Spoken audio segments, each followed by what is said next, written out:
ప్రస్తుతం ఆంధ్రప్రదేశ్ మంత్రి నాదెండ్ల మనోహర్ మాట్లాడుతున్నారు. లైవ్ చూద్దాం. అసలు గత 5 సంవత్సరాల్లో జగన్మోహన్ రెడ్డి గారి పరిపాలనే మన రాష్ట్రానికి అతిపెద్ద విపత్తు. ఊహించని విధంగా వీళ్ళు వ్యవస్థలు నాశనం చేసి కనీసం ఇరిగేషన్ శాఖ పైన క్షేత్రస్థాయిలో ఉన్న వ్యవస్థలపైన అధ్యయనం చేసుకుని బడ్జెట్ అలొకేషన్లు కూడా చేయకుండా సర్వనాశనం చేసిన జగన్మోహన్ రెడ్డి గారు ఈ రోజున అధికారంలో ఉన్న కూటమి ప్రభుత్వం కేవలం 3 నెలలు అయింది మేము అధికారంలోకి వచ్చి. 3 నెలలకే మీకు ఇంత ఏడుపులు ఉంటే ఎట్లా? ఇంకా 57 నెలల్లో అసలు మీ ఏడుపు ఏ స్థాయికి వెళ్తుందో మాకు ఆశ్చర్యం కలిగిస్తుంది. అసలు మీలో స్పందించే మనస్తత్వం ఏదని నేను అడుగుతున్నాను. ఏ విధంగా పవన్ కళ్యాణ్ గారు నిలబడి రాష్ట్రంలో ఒక ఆదర్శవంతంగా 400 పంచాయతీలకి ₹1,00,000 విరాళం ఇచ్చి తెలుగు రాష్ట్రాలకి ₹1,00,00,000 చొప్పున విరాళం అందించి క్షేత్రస్థాయిలో ఆదుకోవాలని చెప్పి పార్టీ నాయకులందరూ కూడా పిలిపించి దూర ప్రాంతాల నుంచి కూడా జనసేన పార్టీ నాయకులందరూ కూడా తరలి వచ్చి ఎక్కడైతే ముంపు ప్రాంతాల్లో ఇబ్బంది పడుతున్నారో వాళ్ళకి సహాయ కార్యక్రమాలు అద్భుతంగా చేస్తున్న తరుణంలో జగన్మోహన్ రెడ్డి గారు కానీ వైఎస్ఆర్సీపీ పార్టీ కానీ చేసింది ఏంటని నేను ప్రశ్నిస్తున్నాను. పిఠాపురంకి వెళ్ళారు, కొన్ని ప్రాంతాల్లో పర్యటించి క్షేత్రస్థాయిలో మీకు పూర్తి అవగాహన వచ్చినట్టు ఒక 40-50 కాగితాలు పట్టుకొని ప్రెస్ ముందు మీరు మాట్లాడిన మాటలు ఏ విధంగా ప్రజలకు ఉపయోగపడతాయని నేను ప్రశ్నిస్తున్నాను. ఒక్కసారి మీరు గతంలో పవన్ కళ్యాణ్ గారి నాయకత్వంలో జనసేన పార్టీ 5 సంవత్సరాల్లో ఎప్పుడైనా ఇటువంటి సందర్భాల్లో ఏ విధంగా మేము స్పందించేవాళ్ళం? చాలా స్పష్టంగా పవన్ కళ్యాణ్ గారు ఎప్పుడు కూడా ప్రభుత్వాన్ని విమర్శించకుండా ప్రజలకు ఉపయోగపడే విధంగా 2-3 మంచి సూచనలు చేసి పెద్ద మనసుతోటి మీరు ముందుకొచ్చి ప్రభుత్వం నుంచి ఆదుకోవాలి, కష్టాల్లో ఉన్నారు రైతాంగం, సామాన్య ప్రజలని పదే ఆయన విజ్ఞప్తి చేస్తూ ఉండేవాళ్ళు. ఈ రోజున వాస్తవాలు ఏంటి? పోనీ మీరు అక్కడ పోయి పర్యటించారు, మీ సొంత పేరుతో నిర్మాణం చేసిన ఆ జగనన్న కాలనీ గొల్లపురంలో అక్కడికి పర్యటించారా మీరు? అక్కడున్న వాస్తవ పరిస్థితి తెలుసుకున్నారా? ఏ విధంగా ఆ ప్రాంతం మొత్తం మునిగిపోయిందో మీరు చూసారా? సెలెక్టివ్గా కొన్ని ప్రాంతాలకు వెళ్ళి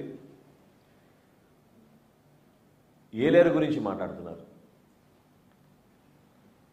కూటమి ప్రభుత్వం ఏర్పడిన వెంటనే ఉప ముఖ్యమంత్రి గారు పవన్ కళ్యాణ్ గారు అధికార యంత్రాంగాన్ని సమావేశపరిచి జిల్లా కలెక్టర్ గారి ద్వారా ఆధునీకరణ కోసం చేయాల్సిన కార్యక్రమాల గురించి ఆయన సమావేశం ఏర్పాటు చేసుకుని ప్రణాళిక సిద్ధం చేశారు.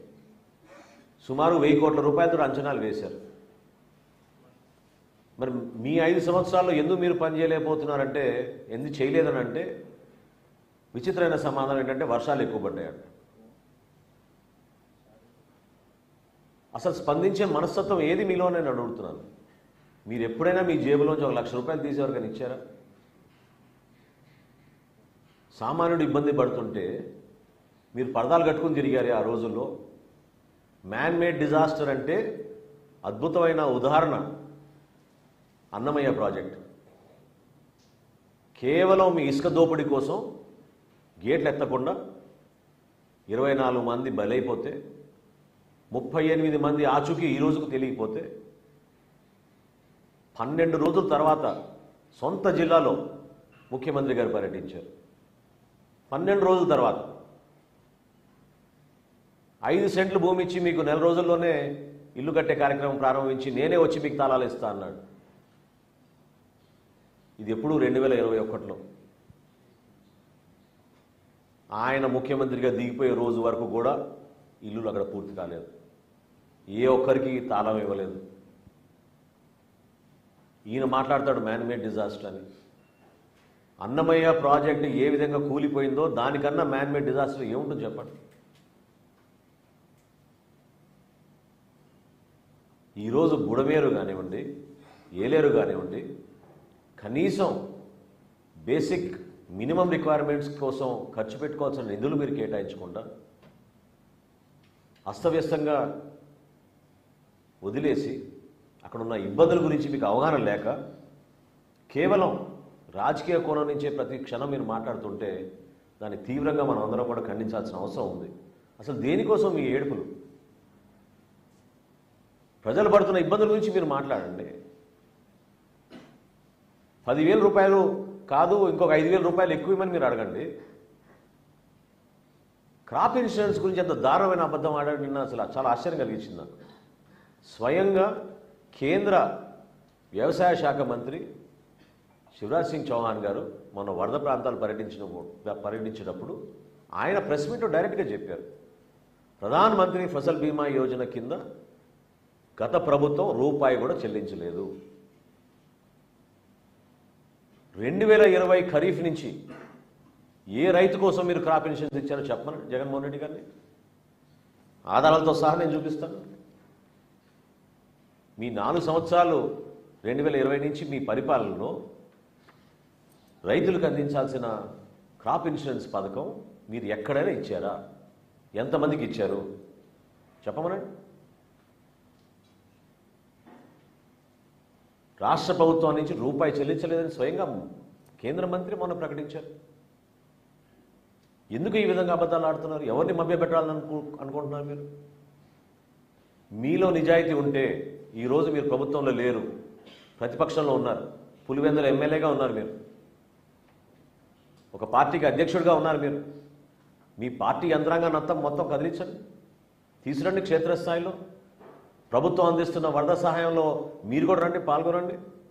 మీ వంతు మీరు సహాయం చేయండి ఆర్థికంగా.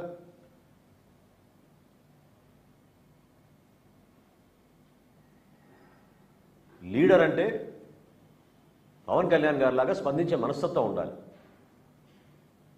అంతేగాని కాగితాలు పట్టుకుని ప్రెస్ దగ్గర ఊగిపోతే ఏం మాట్లాడుతున్నారో అర్థం కాని పరిస్థితుల్లో అదొక షోమెన్షిప్ లాగా మిగిలిపోతుంది.